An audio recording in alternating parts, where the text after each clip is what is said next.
Thank you very much for joining us tonight for Sound as Archive, a conversation on the use of sound as an archival tool to document and disseminate cultural histories. My name is Sisi Wu, and I work at Asia Art Archive in America. For those of you who are new to us, AAA in A is a Brooklyn-based nonprofit and a smaller satellite sibling of the Hong Kong-based organization Asia Art Archive. AAA's mission is to collect, preserve, and make information on recent art history from Asia more accessible. In order to promote further research and understanding in the field, AA in A maintains a collection of reference materials in our Brooklyn Reading Room, available to the public 5 days a week. We also host a monthly series of programs, which include artist talks, screenings, workshops, and panel conversations. These events usually take place on site, but since the start of the pandemic last year, we've shifted to a primarily virtual format, which has allowed us to host speakers from across the globe. Tonight's conversation will feature the artist Elaine W. Ho, who is based in Hong Kong now, and Yenting Hsu calling in from Taiwan. Both artists will be sharing examples of their recent work with sound, which range from site-specific installations to online radio broadcasts. Before I introduce each of the speakers more fully, I want to share a few housekeeping rules for tonight. The schedule for the evening is that we will hear two short presentations, first by Elaine and then Yenting, followed by a broader discussion about their experiences working with audio recording. Finally, we will open the Q&A to all the audience. Please feel free to submit your questions at any point during the event via the Q&A box at the bottom of your screen, and I will choose from them in the last 15 minutes. You may also ask your question anonymously. I'm going to introduce our speakers now, and you can also find their full bios through our website. And we also send a link to the chat right now. Elaine W. Ho works between the realms of time-based art, experimental publishing, and urban practice, using multiple vocabularies to explore the macro politics, subjectivities, and outer possibilities of an intimate, networked production. She is the initiator of Home Shop 2008 to 2013 in Beijing, and more recent collaborations, including ongoing project Display Distribute started from 2015, Propaganda Department 2017 to 2021, and Radio Slumber 2021 with Amy Shuo Wu. Yenting Hsu investigates the cultural context and texture of sounds.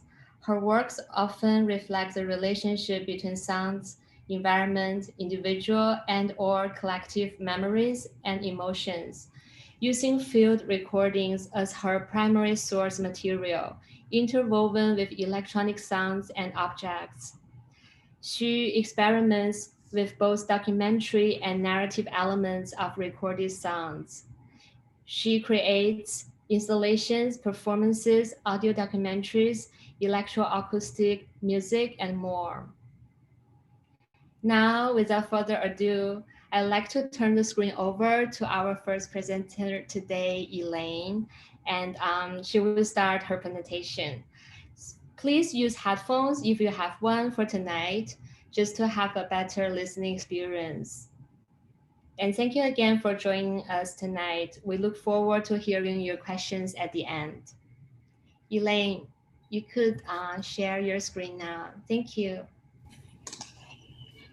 Hello, and first of all, thank you very much to Sisi and the Asia Art Archive in America and Hillary behind the screen for this. I guess you could say it's quite a surprising invitation for me. And I say surprising because, yes, I I haven't necessarily thought of myself as a sound artist per se.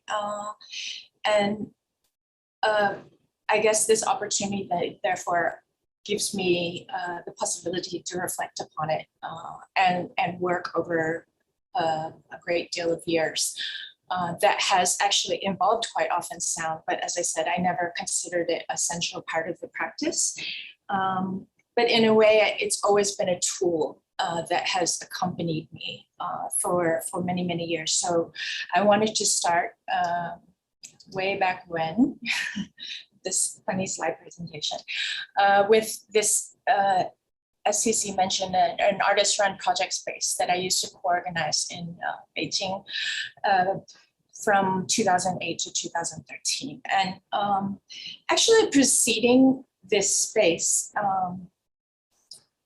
I had started a blog with a geographer, a friend of mine, and we were using that blog as an opportunity to exchange with one another about different observations and documentations that we were making of the city at that time, which I would say is highlighted very much so by this buildup towards the Olympics in 2008, as well as a lot of the urban change that accompanied that, including as what many people describe as a kind of village and city dynamic between life and daily life in the Hutong, where this space was located, versus this kind of grand urban metropolis that Beijing wanted to, and of course has since then become. So this blog, and a lot of the work I was doing at this time was, I would say, much more documentary based in terms of just being in the city or making observations and documentation of the daily life of the city. So I will play a little bit in the background, some recordings that have been made over that time. And the blog became a place to post some of those recordings. So that's why I bring it up. And those things include, the field recordings, sound walks, and as we started doing more activities, it became also a place to archive the documentation of that activity. And orally, that includes sometimes, recordings of reading groups or talks, things like that. So I guess the internet has been very central as an archiving place for this work. Whether or not that makes it central to my art practice is, I guess, not something that needs to be determined per se. But I would say, well, actually, there's a quote that I read recently from an artist named Annie Abrahams, who also works quite often with work online or on the internet and new media work. And she wrote that websites are not a ground, but a place for our traces to meet. And I found that quite poignant because, like, speaking of this place of the internet, that's exactly how we were using it at that time. I don't know if you want to call it a pre-social media, for sure, as it is today moment, but that place of encounter, not only for me and the other people that I was writing and contributing with, but of course to a sort of unknown audience on the internet.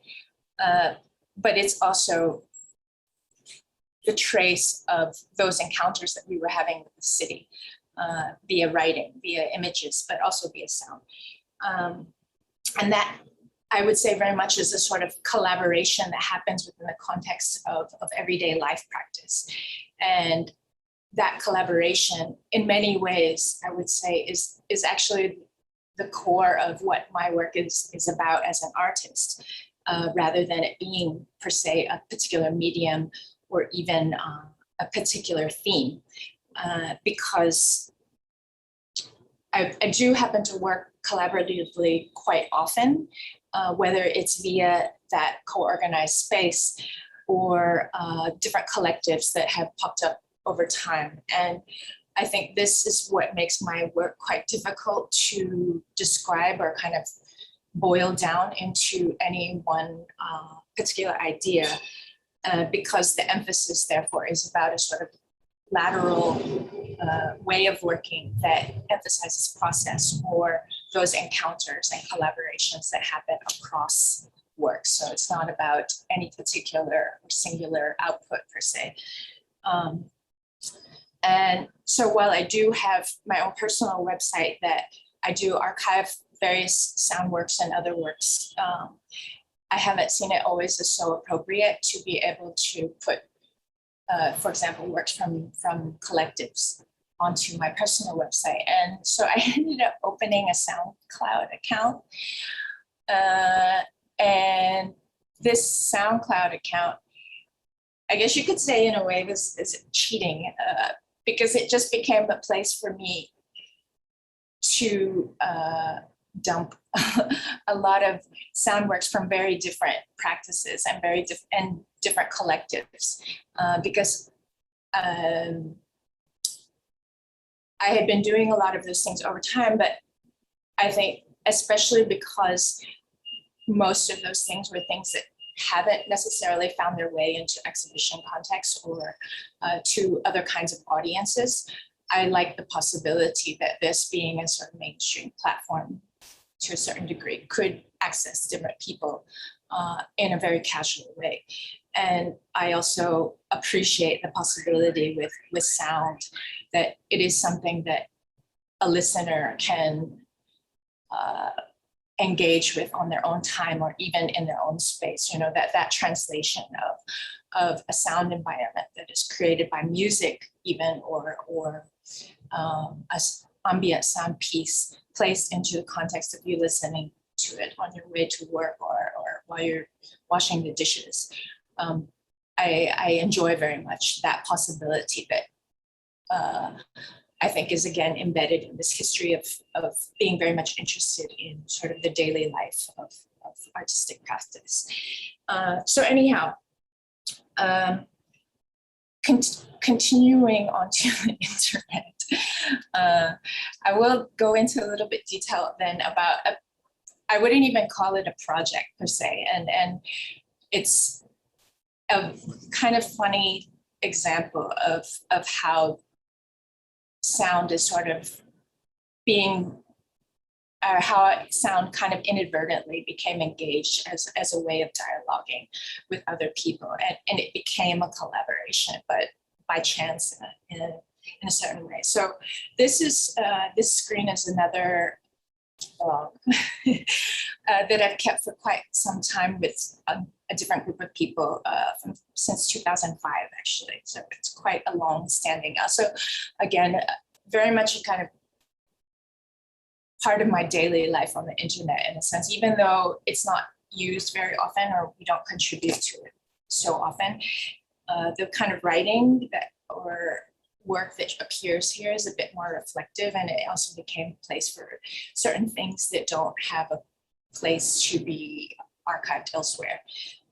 And this particular text that I've screenshotted was a pure, spontaneous, maybe intuitive kind of reaction to a lot of difficulty that I was facing at the time. So it was written in 2019 during the protests, of course, the anti-extradition bill movement in Hong Kong that I hope most people know about. But that urgency of that socio-political situation, of course, casts a very different light on ways of working, not only psychologically or emotionally, but of course, in terms of how time and even money are occupied by one's involvement in the movement.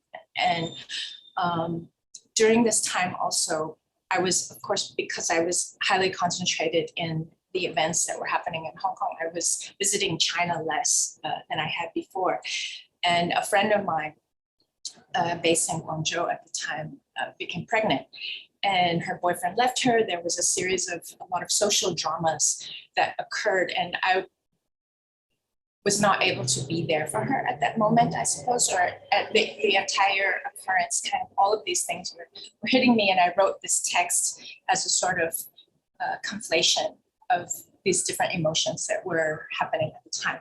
And what happened then is at one point I was having a conversation with a friend of mine from Singapore, an artist. Actually, I think Yenting knows him. An artist named Lai Yutong, and he had visited Hong Kong during that summer, and I think we were having a conversation, I guess, sort of resonating with one another about certain difficulties that we had with our practice, or being able to balance or contextualize how we make work, or the meaning of making work within these kind of socio-political urgencies. And I ended up recording a reading of this sound, and I'm going to play it for you now in a different kind of way, and then I will explain a little bit more afterwards.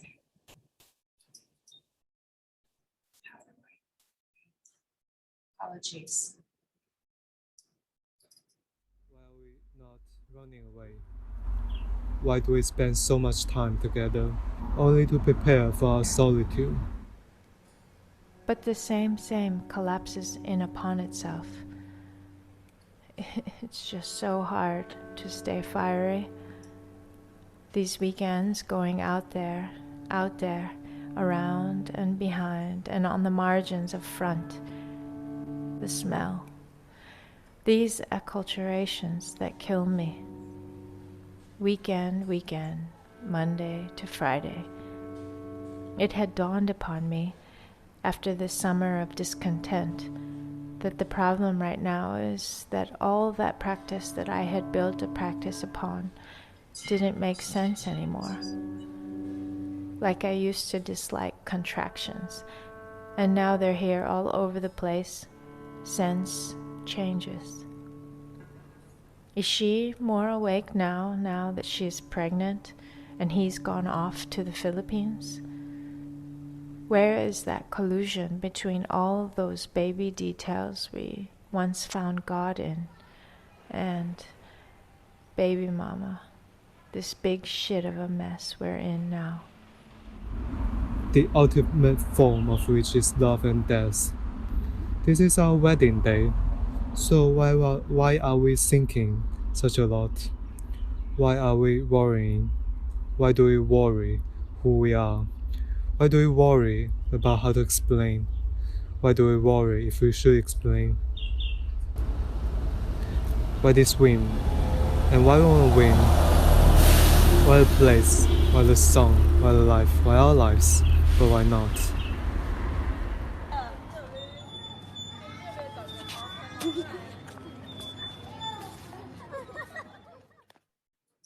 Why are we?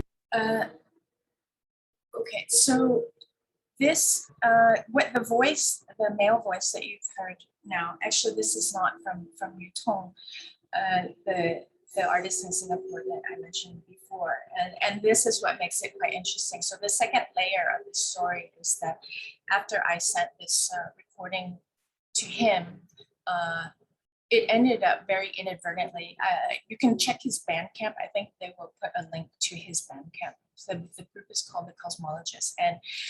And the recording that I sent to him inadvertently ended up getting played while he was recording his own work. And again, him working with music per se is also a kind of thing that came in a similar manner, not as part of his core practice, but as a sort of thing that you do to cope even, or I shouldn't speak for him. I hope that he's here, so maybe he can speak about it later. But anyhow, so this song, this recording ended up inadvertently becoming the first track on his song, on his album that got put out.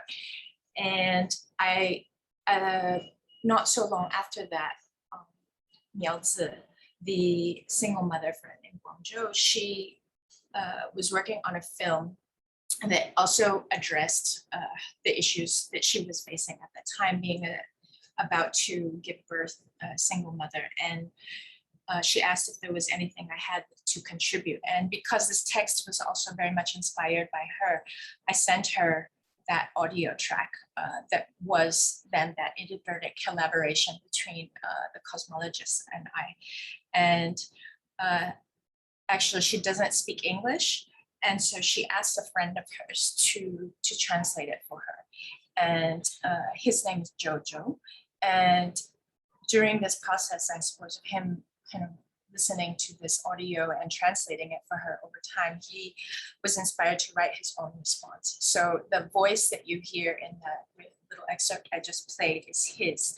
And this interslicing of his voice and mine was something that happened really unbeknownst to me by Miaozi.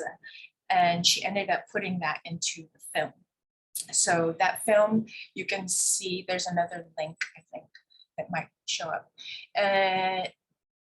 That excerpt from the film, you can see, and that ended up being able to be shown in an exhibition context, but it was completely not planned as such. And I found that kind of sort of natural spontaneity of that collaboration that happened between, network collaboration, you could say, that happened between people who don't even necessarily know one another, quite appropriate, I guess, particular to the way that sound has, as I said, accompanied my practice for quite a long time. And in recent years, and you could probably say, yes, definitely because of the increasing digitalization and inability for us to be on site due to pandemic, sound has become then something that I focused on or been able to work on more. And the last little project that I want to talk about, I hope I have time. If I'm going way over time, please feel free to interrupt me. So this project, Radio Slumber, also came at the sort of end, how should I say, it started in the context of a residency that I was doing in the Netherlands with a friend of mine named Amy Wu. And that residency happened at the beginning of 2020. So contextualized in terms of the shutting down of the protest movement in Hong Kong and me needing to be able to get away, and also the outbreak of the pandemic. And so this residency, I think we were quite lucky to have, because in a way it became inadvertently a sort of safe space that was created for this dialogue between Amy and I to happen. We had not really worked together that often before.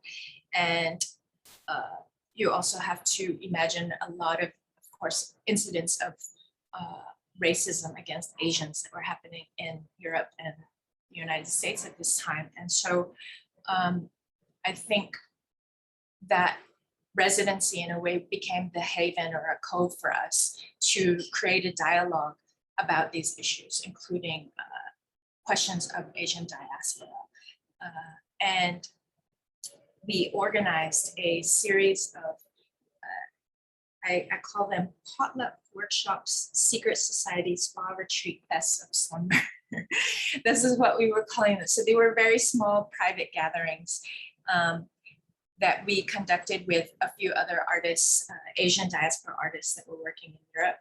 And the sound piece that I want to play a clip of now is actually something that was also not intended as a work per se, but it was something that we did in the context of these gatherings. So basically, these gatherings were around 6 people and took place over 2 or 3 days and included different exercises and almost sort of ritual practices that could open up these kind of dialogues that we were interested to have with these other artists. And among them, we created what we call the racial facial, which is a little bit, it has a tinge of humor to it in a way, but it took place in the context of actually Amy and I serving as hosts to apply this facial to these group of women and allow them to listen to a particular meditation on skin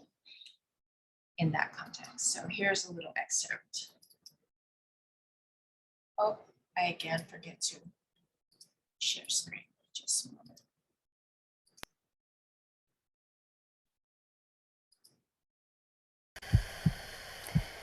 And as you Release the air from your mouth empty your belly and feel the faintest of ripples between you and the persons next to you.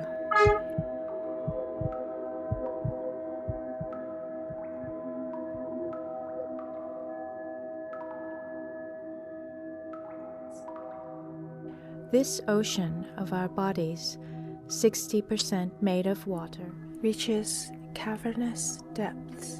as old as the planet Earth itself.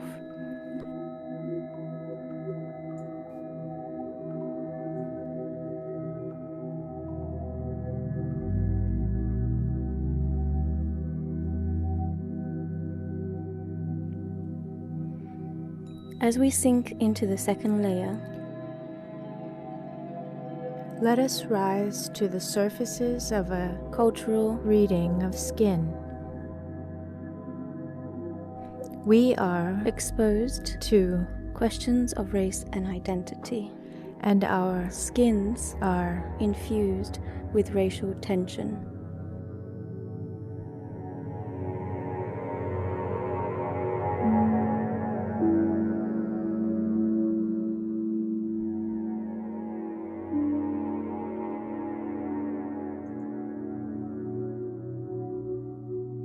The expression skin deep is often used in a demeaning and belittling way to refer to that which is cosmetic, superficial, and shallow.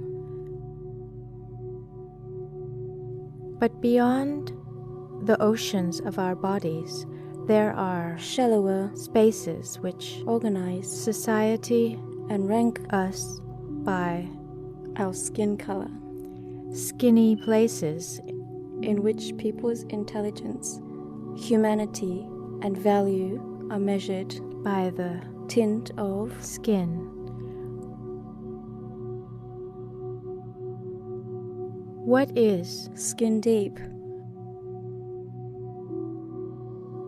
and what are the real and deeply wounding effects of these shallow assessments?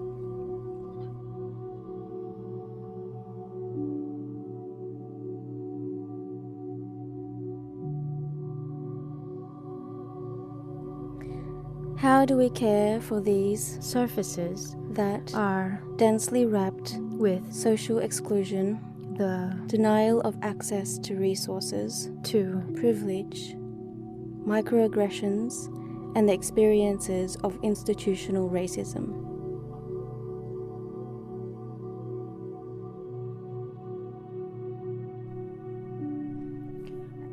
continue breathing together? Okay, so just to close off, I would say this project, so this racial facial was applied as a sort of performative ritual during the residency, and later this project or the outcome of the residency, you could say, became also for pandemic reasons a purely online piece. So that what became this 3-hour radio series, 3-part series, is available for listening online via that radio summer link that has been shared. And there is one material outcome of that project, which is this little, we call it a door cozy, like these things that hang on hotel doors. And we produced this as a small artist edition, working actually in collaboration with Yao-Zi, a friend in Guangzhou, who also has a very clothing material, textile-based practice. And this we are producing as a sort of e-zine with a USB that will include the sound, but also a few other goodies. And we would like to send it to people. So if anyone is interested, feel free to message me or email later your mailing address, and we can post that to you. Thank you very much. Yenting, you may start your presentation. Thank you. Hello, I'm Yenting. I thought someone will. I thought Cici will show up and cue me, so I was waiting. Okay, so thanks to Elaine's talk, and thanks to Cici and Hilary from Asia Art Archive. So first, I'd like to share my screen. Okay, so today I'd like to share two of my projects, and I'll start from Jiayi Sound Project. Jiayi is a beautiful city in southern Taiwan. Its geography is diverse, like this. It's nearby the mountains and sea. It also has a big plain in between mountain and sea. Jiayi Sound Project is an archival project committed by the local government. The aim was to collect sounds of 18 towns in Jiayi. Those towns are like what you see on the map, and build a sound archive. At that time, an independent music label, Trace Music, got this project and invited French sound artist Yannick W and I to manage this project. So we worked on this project during 2008 to 2009. Our intention was to make an overview, a sampling of what could constitute an auditory memory of Jiayi. So our recordings include religion, traditional music, nature, local industry, oral history, and events, etc. So yeah, it sounds quite ambitious. Especially we only have two recordists, Yannick and I. But our idea was to find a few sounds in each of the different geographical and cultural contexts and initiate this archive. So here we have some examples. Beiguan is traditional music in Taiwan, and we visited Beiguan master Xu Donghai to record him singing some songs and talking about the history of Beiguan in Jiayi and his personal story of engaging in Beiguan. So let's have a listen. 武桥新建，新沙起的，一日新游咱讲年内的，土地这年走了人的，咱俩无有包家亲的，开眼酒吧，三亲亲的，来耶！ Okay, so what you heard is the song from this Beiguan master. Originally it's longer, but since we just have limited time, so I just played for 30 seconds. Then it's frog. We found an interesting community in a town called Daling. They have this cute endemic species frogs, 侏罗树蛙, in their town. Teachers of schools bring students to observe and document frogs, and some inhabitants work in autonomy to protect frogs. They always take walks after dinner to see those frogs. The song of frogs is like a sound mark of this town.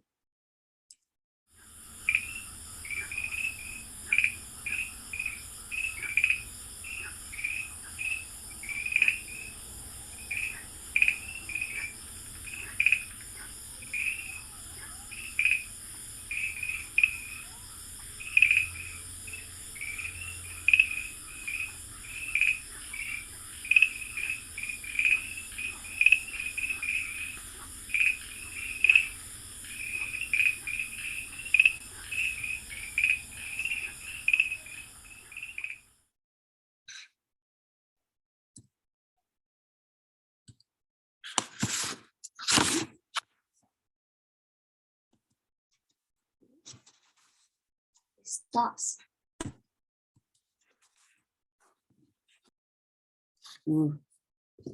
Always technical problems. Okay, and the next one is Dongshi Fish Market. We visited the traditional fish market. Through the sound, we can not only hear how this industry is working, but also the space and interaction of this market.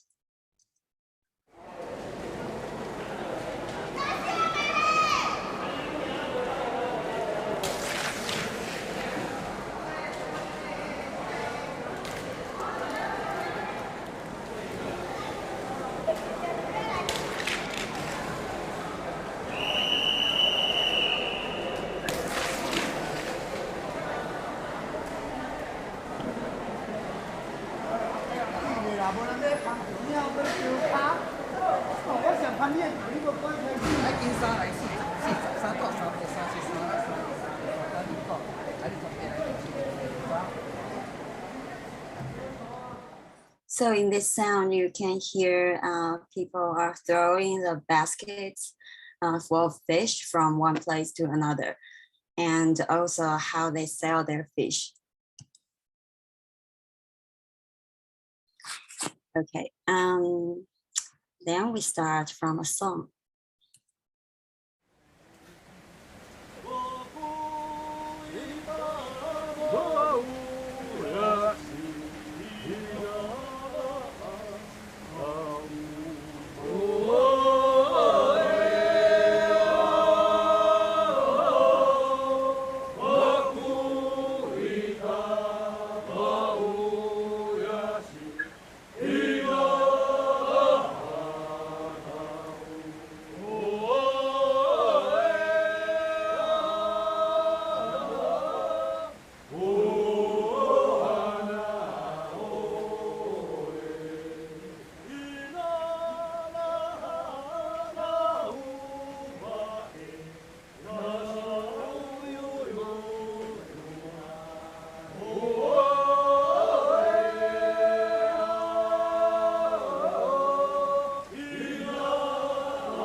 It's a ritual song of Zhou people. Zhou is one of indigenous groups in Taiwan, living in Alishan, Ali Mountain in Jiayi. Working on field recordings is always interesting. We always encounter accidents or coincidence while recording. Some are good because we cannot imagine what we can find in a place until we arrive there and listen to it. But some are not so lucky, as you can see the pictures on the right side.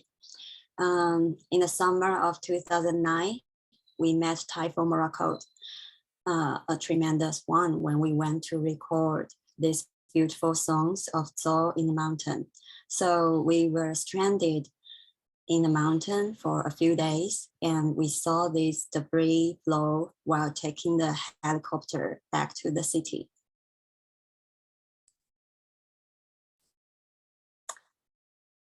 And the machine, as you can see here, I think this tatami machine is not working anymore. There's a town famous for making tatami 50 years ago. The sound of machines like this occupied the whole town. Almost all families there in the town were making tatami. But in 2009, when we walked into this town, it was super quiet. This is the only factory we could find, and this machine was the last working one.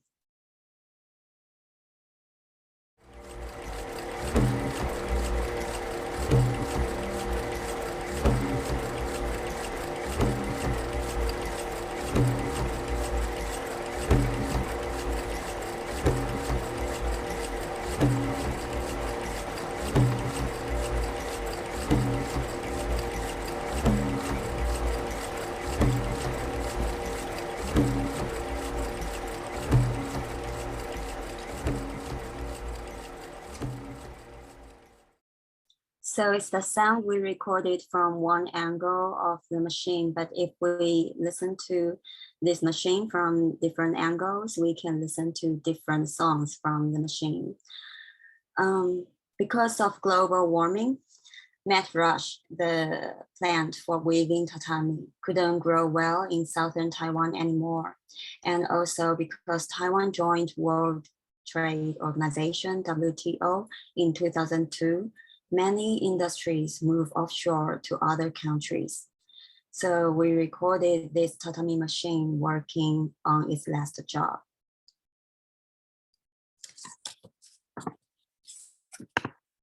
So we got some sound examples and stories of showing how sounds disappeared because of many different reasons.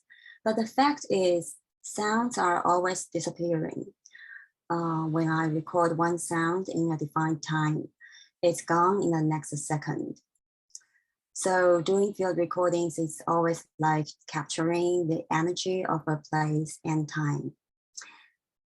And then now this slide, you can see it's during the time when we are doing Jai Sound project, we also proposed and held a series of talks, workshops, and listening sessions in the communities and schools.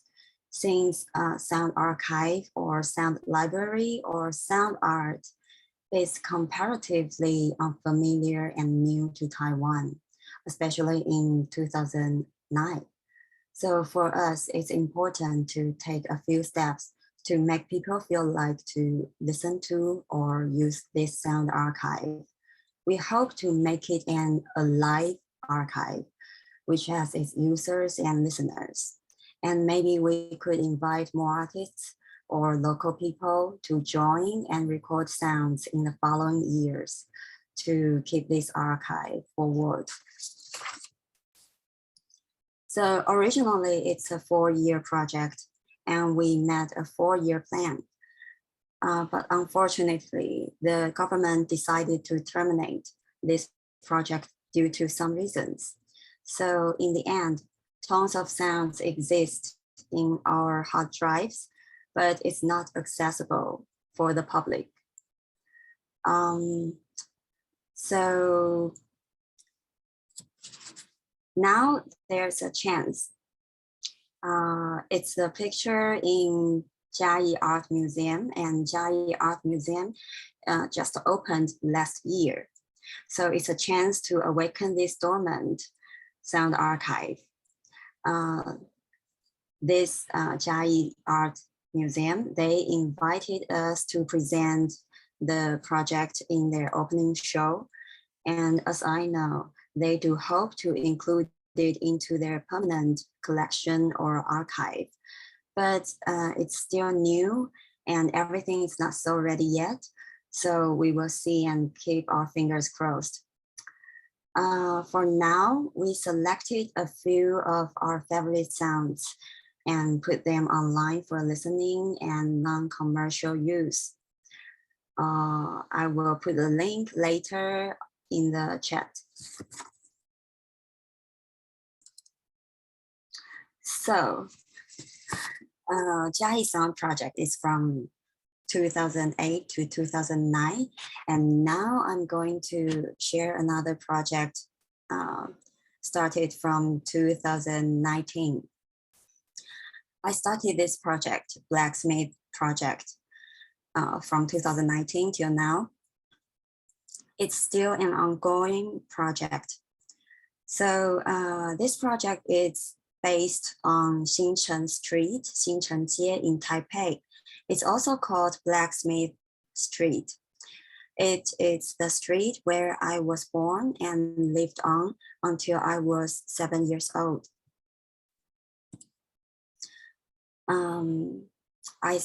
During 1970 to 1990, Blacksmith Street stretched from Xinchen Street, it's what you see on the picture, to the Taipei station. It's quite long.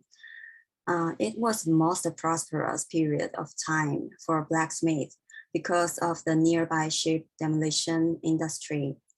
Ships were broken down and all the iron components, large or small, were repurposed by the blacksmith who forged the iron into replacement parts for imported machines. Taiwan was like a ship demolition kingdom at that time. Ship demolition industry fostered the rise of many important industries in Taiwan. This is ship demolition industry. The blacksmith industry, or let's say metal-related industries, took on a significant role during this stage of great economic growth in Taiwan. But like many traditional industries, people really take note of its history and ignore the importance of it. The history of this once prosperous street located in the city center has been obscured by the hustle bustle of Taipei. Collaborating with two other artists, I met two work-in-progress exhibitions of blacksmith project in 2019. Now let's take a look at the documentation trailers of these two shows.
它会成为打铁街。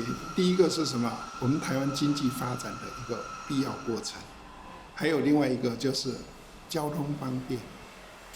因为承德路要扩宽，所以说搬到那个新城街，现在打铁街就叫新城街，以前叫贵水街，可是现在都改成新城街。打铁街所谓变成打铁街，是说因为它这样子，当然有个打铁那个应该。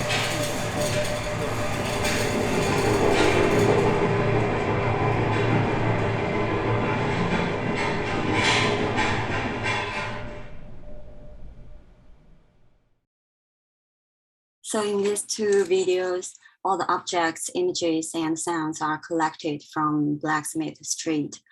And I modulate and play with those sounds in different ways to try to capture the essence and atmosphere of this traditional industry and the street. So today, Xinchen Street is the only street still existing as an agglomeration of the blacksmith and metal industries, suspended in time, waiting to be transformed by urban renewal at any moment. I'm interested in how this street and its industry related to Taipei and Taiwan's economic history as a whole. How has its history been written? And as an artist, what can I do, and can I use art as a form to document and write its history?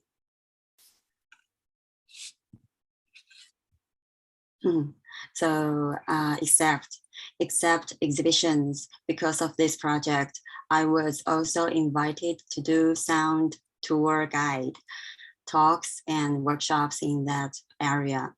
And I realized that many people don't know there's still a blacksmith street in Taipei and its relation with Taiwan's history.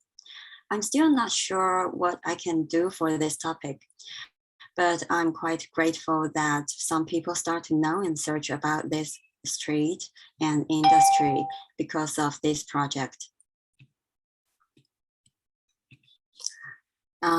So here it's a postcard of a postponed exhibition. So this year, originally we have another exhibition, but due to the pandemic, it's postponed to next year. This time, the theme of the exhibition is ever burning. We try to see this street from another perspective and talk about existence and disappearance. I'm wondering how these existing facts, experiences, manual labor, and connections can be documented into memories, and how we can transform them into another existence through this project in an artistic way. Even if it's torn down, it's actually natural to be. As more and more time goes by, the trade of the blacksmith will become obsolete due to improvements in technology. Maybe the street will disappear, people will move away, but the history and memories will remain. So it's close to the end. The two projects I share today, Jiayi Sound Project, is aiming to make a sound archive, even it's not really finished. And the second one, Blacksmith Project, for me, it has dual purposes. Even I don't mean to make an archive, but I do want to document it before the street is torn down. And then we incorporate the idea of an archive and transform it into artistic creations. So that's my sharing for today. Thanks for listening. Thank you. Okay, thank you, Elaine, and thank you, Yenting, for your presentations. I actually have 3 questions prepared for both of you. But yeah, before I want to ask my questions, I just want to quickly channel a little bit of both of your practice.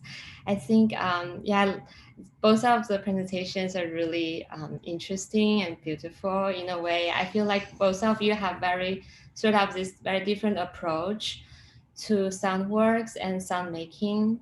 For Elaine, definitely it starts with this very personal place. And as you said, collaboration has always been this key element in your practice. And Soundworks somehow is more this supporting character, but also is very fluid in all these projects that you shared. And I think for Yenting, um, using sound as a tool for research and investigation in this bigger context of history and more specific locale versus Elaine, almost I feel like it actually goes beyond a geographical locale, and in a way it really is a tool for you to connect to different people and building relationships and social network. My first question to Elaine is, because you have been done different projects from Widow Radio Chain, which you refer sound as sonic essay in radio waves. And then this project called a Hakakzap project, which kind of focus on the issues of single motherhood in Hong Kong, to the most recent one that you mentioned with Amy Wu, Radio Slumber, which I think is somehow similar to Widow Radio Chain. And then also another one that I found very fascinating is Portable Who, which only exists on SoundCloud, and I thought is made purposely for non-audience in a way. So I feel like it would be amazing if you can just share a little bit more of how your disposition as an artist, also as an organizer, has been shifted through these projects as the role of sound also evolves in these different projects. It's such a, as I said before, I guess the way of collaborating and working with different people is so varied from project to project or from collective to collective that it's very hard to, even for myself sometimes, to make the connection between this trajectory with, I think you gave at least 3 or 4 examples of different projects that have happened over time. So I guess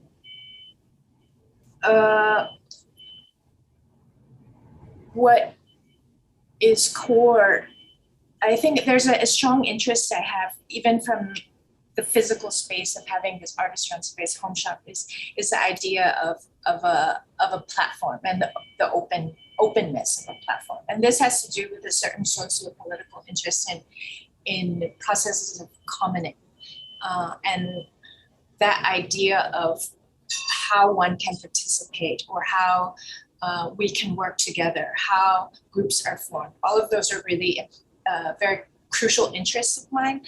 And I think working with sound, because of the flexibility that it offers in terms of being able to be simply discursive, to be musical, to be abstract, to be noise, all of those offer different potential meanings that can be accessible both to an art audience, but also to anyone.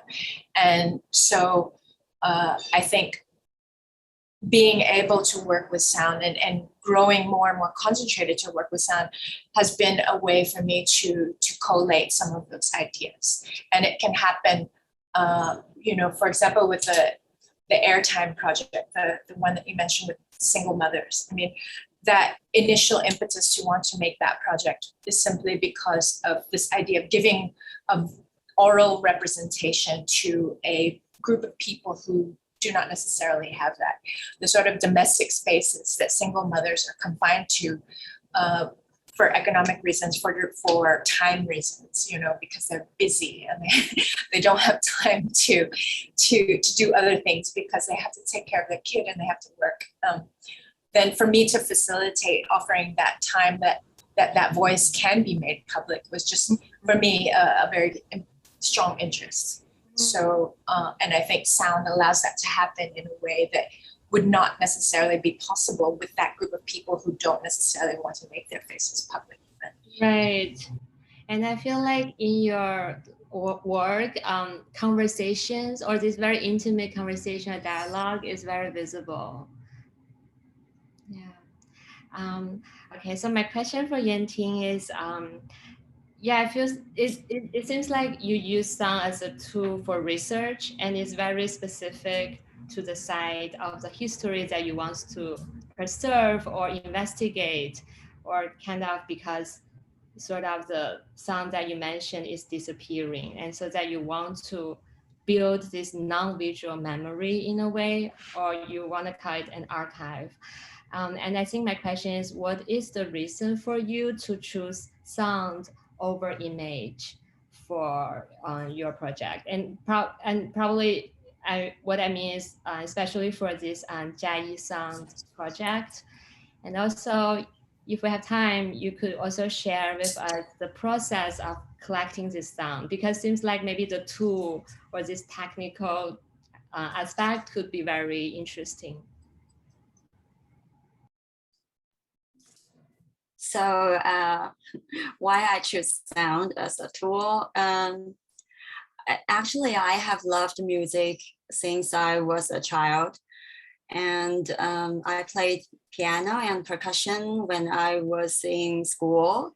So for me to choose sound as my medium is not a coincidence, but it's like, I think what I would like to do since my childhood. And talking about research, I'm not sure. I'm not sure if, okay, I can talk a little bit about my background because I studied in journalism in university. So I do have some interests of making research and like field survey in many different topics. And but I don't know. I think sometimes it's not really a very how to say. I think sometimes it's because of my personal interest only, and I'm interested in like Aboriginal, indigenous people culture, and I'm interested in some like local communities. So it's also from my personal interest. And also I think people, we cannot disconnect with the environment and cultural context. So yeah, so basically I think everything is connected. Even it looks like I'm doing like a research, but actually very often it ends up with my personal questions or ends up with my some philosophical questions. So yeah. And about the process of doing Jiayi Sound project, it's really like a process of doing field research. I stayed there. I lived in Jiayi for more than 1 year. So when we were doing that project, and Yannick was not, because Yannick has his family in Taipei, so he went to Jiayi back and forth. But I lived there and I did some like paper research first because I'm from Taipei and I had never been to Jiayi before that project. So I started from some website research and also paper research. And I rode my motorcycle, my small scooter actually, to everywhere in Jiayi. So also to the mountain, to the sea. So it's like a process of field survey first. And then I invited Yannick to join me to bring our recording equipment to everywhere to listen to those sounds, because sometimes, you know, in even I did lots of research, but actually I cannot see the sounds on the paper. I cannot see what it's heard like on the website or through the text. So we have to be there and listen to those sounds. And then sometimes we have some surprise. Actually, very often we have surprises because we really don't know what we can record before we arrive there. Yeah, so basically it's like this. Thank you. Before I'm gonna ask the next question, just want to tell our audience, feel free to have some questions for Elaine and Yenting, and we can choose your questions at the end. So the questions that I'm going to ask for you both is kind of related to this time being, which Elaine also mentioned, social political urgencies. So in this very critical time, I guess image production has been, as artists or as art workers, we all kind of reflected on the problem of image production or the limit of it. I guess this question is more about the potential of sound in relation to the presence. And I want to share this quote just to elaborate on this question from the Autolus group interview. Post-cinematic effect allows a more complex relationship on multiple non-narratives that contribute to not yet articulated structures of feelings. I guess the question is about, in a way, there is this urgency, and I feel like there is this discussion on making documentaries and why documentaries are especially important for this time being. So as artists who work with sound, what do you see the potential in it for this time being or for the future? Do you want to go first? Yes, well, I think Elaine can go first if you want. Okay. Well, also because I just looking at your work, you know, I think your later project is definitely touching upon a lot of this, social political issues as well. Yeah. Art, I mean, I think the funny thing about working as a very independent artist, I mean, in terms of not necessarily commercially, where I have a gallery to archive everything for me, we end up having to do a lot of this work ourselves, of archiving our work, and I think the desire to do so, both ourselves, but also things in the world around us, are always both out of your natural interests to use the process of taking time to record, to pay attention, to listen, as a way of reflecting on things, but also for the socio-political significance of that. And I speak from the position of being a woman or being Chinese American or, you know, being a marginalized figure in a certain sense.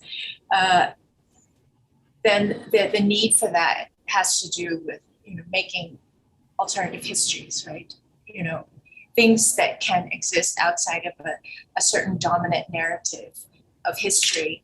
For example, with the single mothers, of course, those histories are not recorded, and being able to do so as an artist is quite a privilege, to be able to express or share that potential for other kinds of stories that maybe a lot of people do not have access to.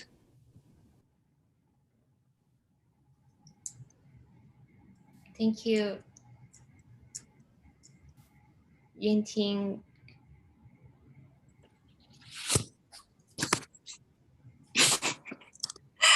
I don't really think of anything special.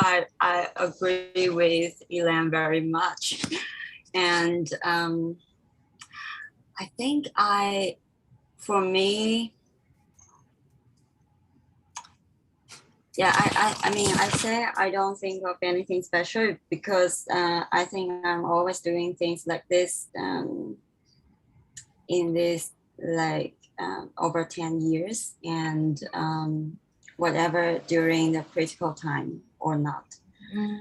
And I think the importance of sound is we human, we are a very visual oriented animal. So very often we ignore the sense of hearing. And I think to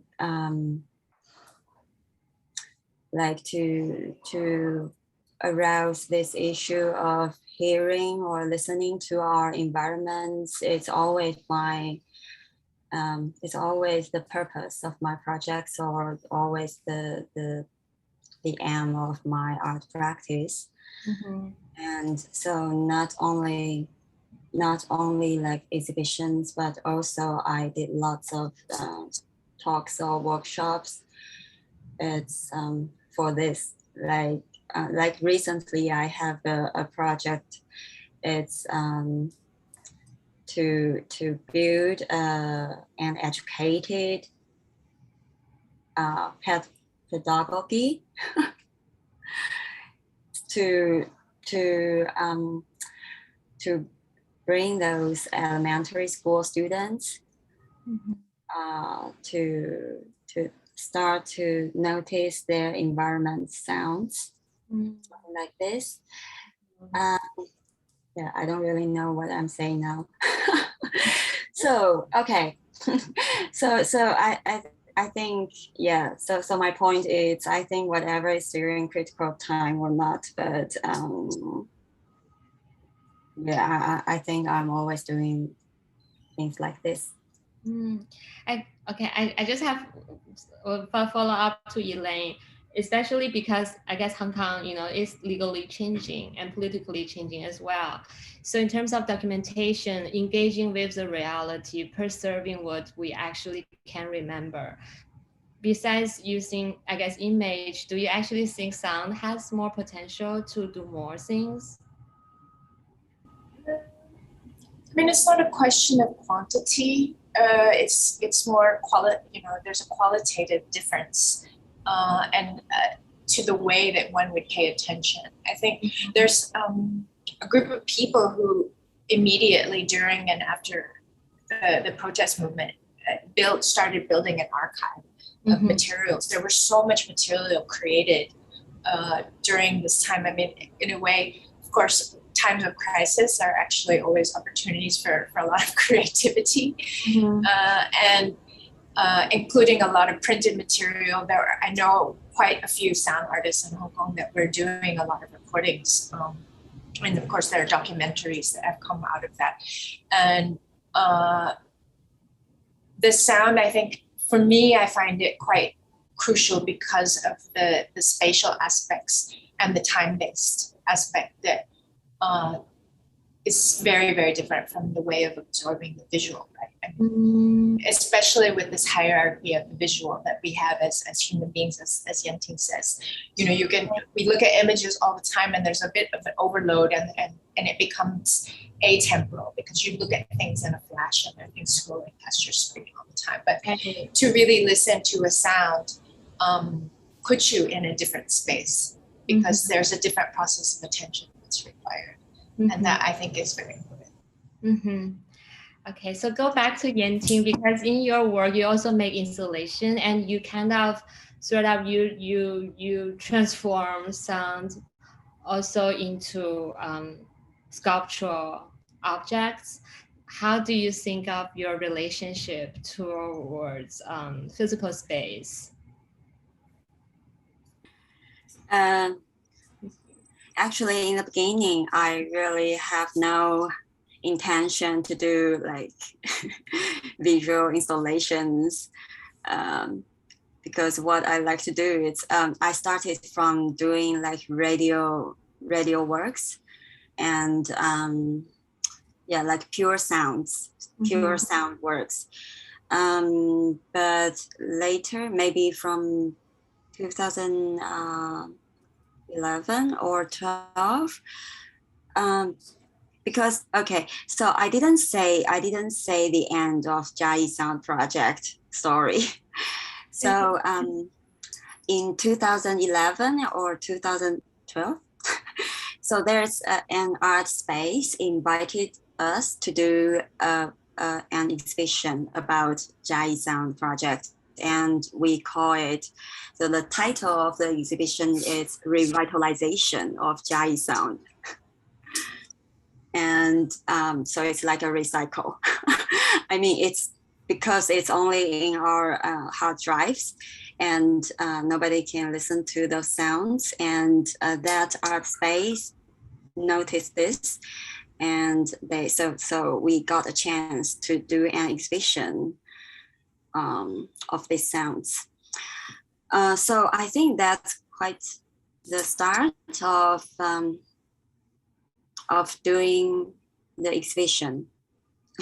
So after that, I also did lots of installations, like sound installations, exhibitions, and sound sculptures in the recent years. And I think sometimes I see those visual elements as the clues of my sounds, because sometimes people are impatient to listen to sounds only. I mean, maybe they can listen to those sounds in front of their computer, but it's hard to ask people to listen to the sounds only for like 20 minutes in a public space. So to have some visual elements is good, and it could be also some clues for people to receive those sounds, the information inside the sounds. And then, but not only this, but also in different spaces, we can also explore the relationship between sound and space, because space can really change how we can hear, how we hear the sounds because of different space. And we also have different feelings of like body. So every time when I got an invitation of doing installations in one space, I have to think about the relationship between space and sound, and also maybe the surrounding environment. Yeah, so like last year, I also did an outdoor sound installation in Taidong, in eastern Taiwan. And that's a very beautiful art museum. And they have a big ground, outside ground. And they have some wooden sculptures on the ground. And what I decided to do is not to build something new. I mean, not to build like new objects, new big objects, installations there in their outdoor place. But I used their original existed wood sculptures. It's like pathway, and I use them as the surface to attach transducer. It's also kind of speaker, and to make those wood sculptures make sound. So I mean you can hear the sounds from those sculptures, and so it's something like very hidden. People don't really know what I did in that space until they see some like announcements. And but that's my aim. My purpose was to just to arouse some sense of like feeling of the body, because when you walk on the pathway, you can feel the sounds. You not only hear the sounds, but you can really feel the vibration of the sounds. So something like this. It's yeah, it's one example that of my latest sound installation. Okay, we have last question from an audience. Could you both share an upcoming project or a project that you're working at this moment? Should I go first? An upcoming project. Actually, there was a member in the audience, a person named said, oh wait, this is a different subject, sorry. I've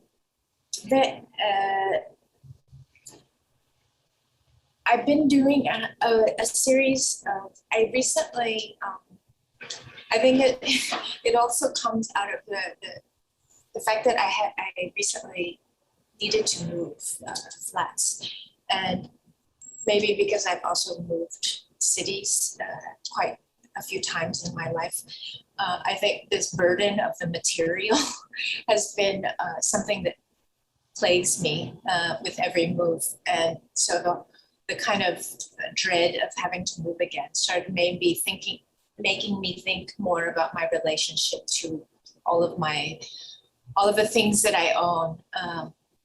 And that combined with sort of a lot of morbid thoughts about death in the time of pandemic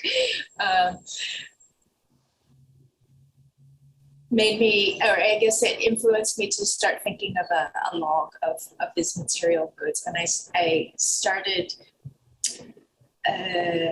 asking people who come to my place to choose items in my house. And they choose an item, and then I will record me telling them a story about this object. And that came out of the fact that, because I think I'm a bit of a hoarder and I have a lot of things, but most of these things are not necessarily economically valuable items. There's a lot of junk. But for me, they're valuable, of course, because of the stories behind them, right? And those are the things that will probably disappear when I'm no longer on this earth. So making those audio recordings then became a simple way, one, also to interact with this person who comes to my flat, and as a way to begin this log. But also, yeah, the easiest way and for me to start recording the stories. I don't know if this will become a work per se. Again, it's just a part of, the daily life practice, and audio becomes one tool of that. So that's something that's been going on. Upcoming project, as I said before, because my exhibition is postponed, so it will be shown in January, hopefully next year. So I'm still preparing the blacksmith project exhibition, Ever Burning. And I'm now also preparing a collaboration with some Singapore artists. I was invited by Singapore Art Photography Center. So the topic is about street opera.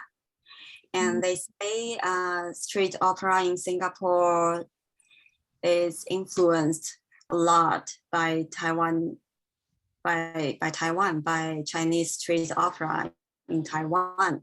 So many sounds like from street opera, or some, because street opera is very much connected to like temple rituals.